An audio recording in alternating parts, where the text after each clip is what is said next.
All right, you guys, today I want to talk to you about the very sexy topic of neurodivergence. Now, what does neurodivergence mean? Kind of like in different communities, such as the queer community, which you may also refer to as the 2SLGBTQ+ or QIA+ community. Some folks just feel more representative by these like kind of encompassing terminologies like queer, or for me, neurodiverse, which just means that you're somewhere along the neurodiverse and non-neurotypical spectrum when it comes to like how you learn and how you perceive the world. For me, I actually have attention deficit disorder, ADD. I'm forgetting if my actual title was ADHD, which is attention deficit hyper disorder. But whenever I was in school as a kid, I was not diagnosed. I really cared about school. I thought school was a great time. I did really well. I liked like pleasing others and pleasing teachers and pleasing my family. So I was never thought to have any kind of like learning disabilities early on.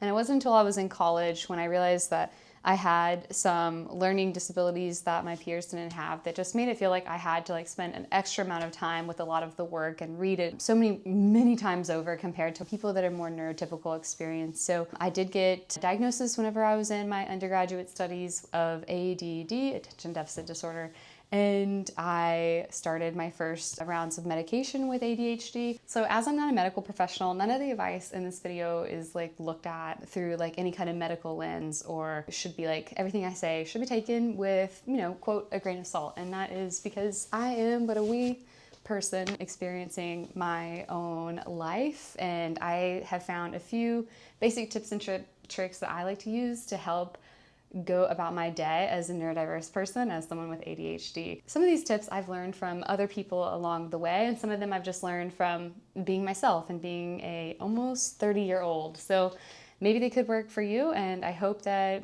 you know, either one or all of them is something that you try out and find some comfort in as you go about your own day. I'm gonna do 14 because this is the 14th video. Neurodiversity, week 14. So I thought that that number was very fitting. First of all, I wanted to say that I've been taking medication to help with my ADHD diagnosis for several years now, off and on. I started with Vyvanse whenever I was in college, a pretty lower dosage. I did find that this was really helpful in terms of like getting good grades and studying and focusing, but it did give me some like anxiety, and I'm someone that already has anxiety. So that wasn't really fun, which is why eventually I usually just go off of Vyvanse. Up until very recently, I actually started this new medication called Concerta, and I take a very low dose of that, only 18 milligrams, and I'm finding that my anxiety isn't quite as bad or noticeable as it was when taking Vyvanse, so that's really promising.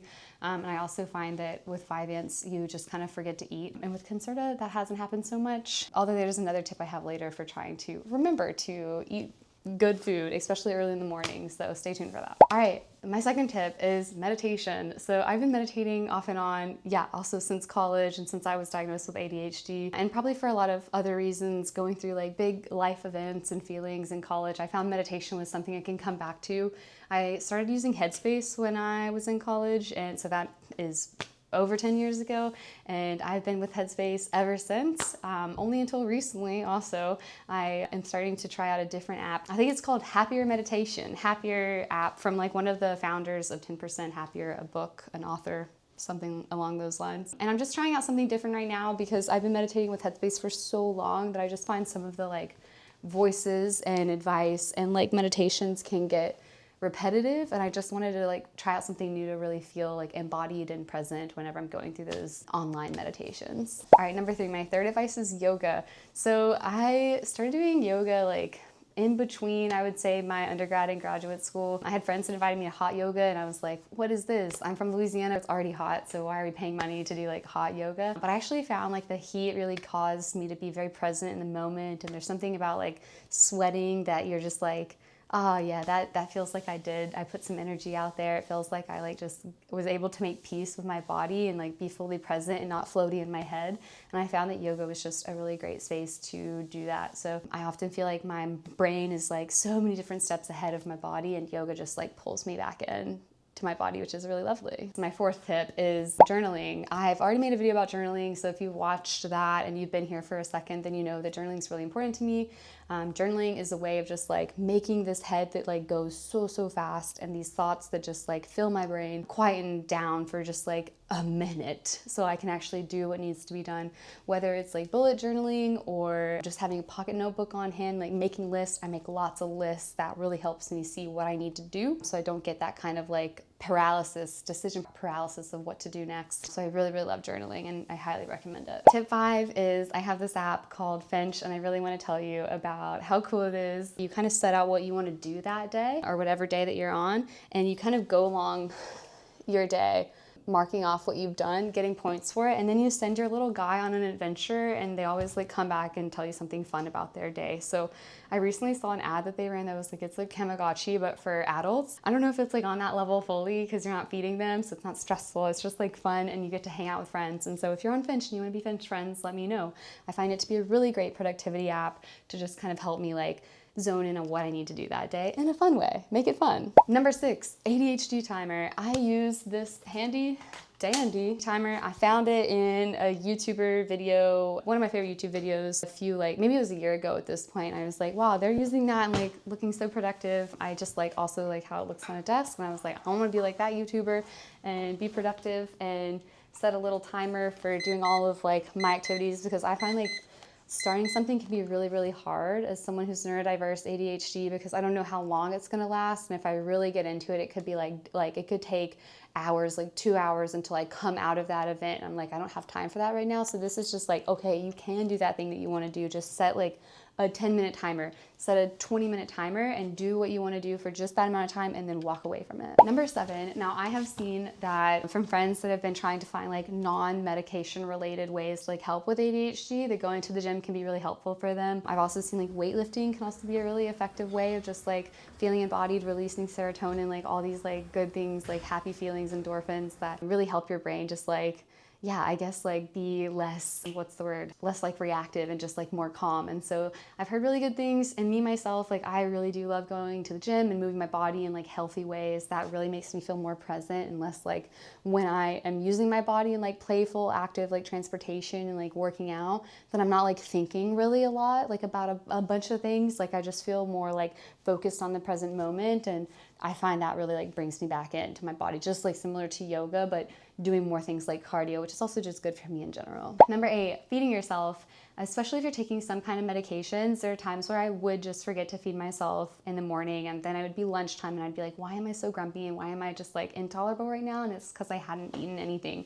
I'm also the kind of person that makes coffee in the morning, so it can be really challenging whenever my tummy just gets like ADHD medication, which is like kind of an upper, and then like coffee, which is also definitely an upper, and then like I already have anxiety, and so you can imagine how that goes. And y'all, I can't get rid of coffee yet. Okay, it's just not in my cards right now. It's not in my bingo. Maybe later, maybe 2027. So I find that like eating anything in the morning is helpful. I often just have a banana these days, or a little bit of yogurt with some chia seed.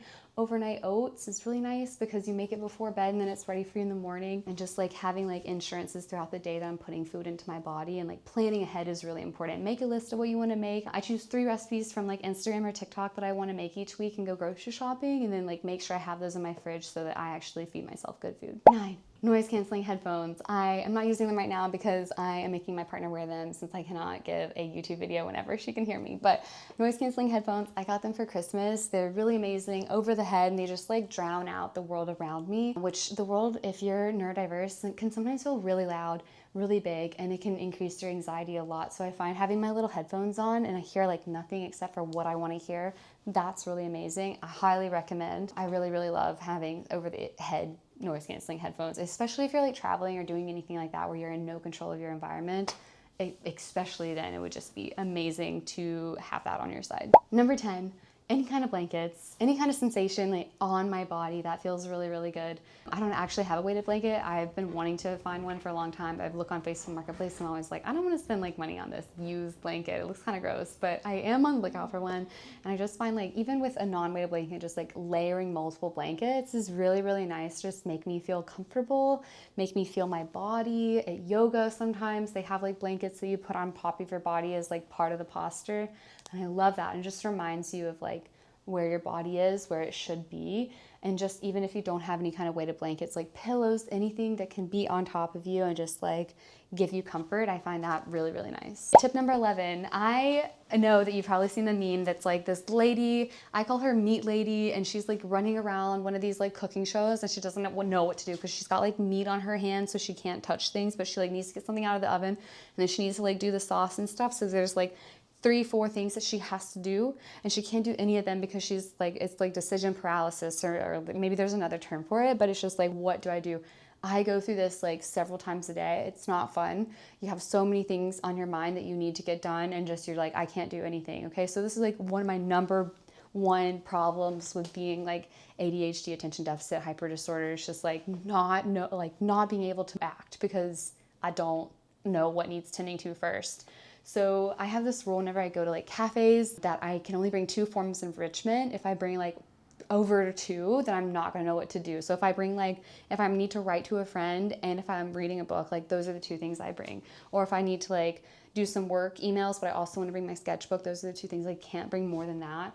At home, I haven't found the perfect balance to like not become meat lady. So if you have any recommendations, let me know. Number 13, vitamins. Okay, this is where it gets dodgy, so don't click away just yet. Like I'm not saying that any of these vitamins are something that you need to go buy right now. Vitamins are very expensive. It hurts my heart every time I buy them. I'm like, oh my God, I can't believe I'm spending money on this like little pill, this little capsule. Studies do suggest that things like fish oil or omega-3s, it doesn't have to be fish oil, it can be algae oil. Other vitamins like zinc, ferritin/iron, those can be really, really helpful for people that are neurodiverse, ADHD specifically. There are even like specific kinds that you can buy that say that they're for ADHD, like a fish oil, and I'm like, okay, that's a little sus. I don't know if I believe that, but for me, I'm a big like, if I think something's helping, then it probably is gonna help because my brain's really powerful in that way, like tricking my body, you know? So I feel like it does help a little bit. And so I did just purchase today because I'm making this video. I'm like, okay, I really need to like help this like anxiety and I need to like help meet my like ADHD where I'm at. I'm like making this video. I don't want to be a hypocrite. So I did get those vitamins in and also finding ways to like include them naturally in my diet outside of just vitamins is really helpful. I do have like very low iron. I've had iron transfusions. I can't donate blood because I've literally passed out. So yeah, there's that. And it's just really important that I'm getting my body like those replenishing nutrients because it needs it. 14, community. This is the best for last. Like I find that having good community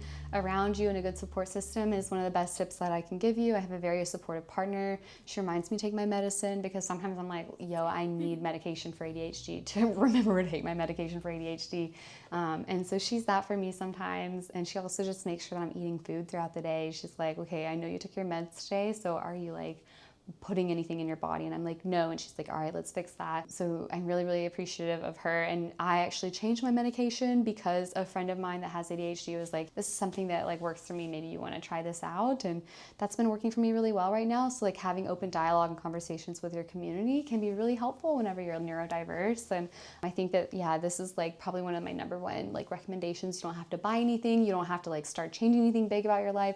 Just like having open dialogue with trusted adults and people that you love in your community and see where that gets you and like see how much people really look out for you and want what's best for you and want you to succeed. That is a big life changer when it comes to being neurodiverse. All right, I think that's it. It's a short little video this week. A lot's happening. Sometimes I'm just like, what do you mean I need to make a video? There's so much like going on in the world. It feels really scary. And sometimes I'm like, should I just abandon these silly little video projects and like talk about really important things that are happening? I think there's like merit and value to that, but at least anyway, like I do find that having this project and just like being able to focus on something else similar to working out and knowing that that's a muscle that I need to do, like this like exercises my creative muscles in really meaningful ways. So I hope that it like resonates with you, and I hope that it gives you just a little bit of a gentle place to land for the time being that you're here with me on my YouTube channel. I've been getting a few more subscribers each and every week that I post, so thank you so much for being here. And if you're sticking around from video to video, thank you even more. If you are new here, you can like and subscribe to my YouTube channel, and I will send you a billion trillion kisses if that sounds good to you and is consensual.